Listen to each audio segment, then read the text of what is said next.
اینها در واشنگتن دی سی پیش روی قصر سفید جمع شدند و از جنبش نجات پشتونها در پاکستان حمایت میکنند. اینجا در شهر کلن جرمنی هم گروه دیگر با هدف مشابه تجمع کرده و شعار سر میدهند. عکس ها و ویدیوهای گردهمایی اعتراضی دیروز جنبش نجات پشتونها در شهر پشاور در شبکه‌های اجتماعی پخش شده.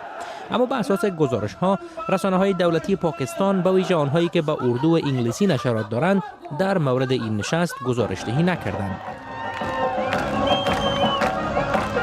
گردهمایی پشاور دیروز به پایان رسید و قرار است نشست‌های آینده این جنبش در 22 ماه می در لاهور و سپس در 29 ماه می در سوات برگزار شوند.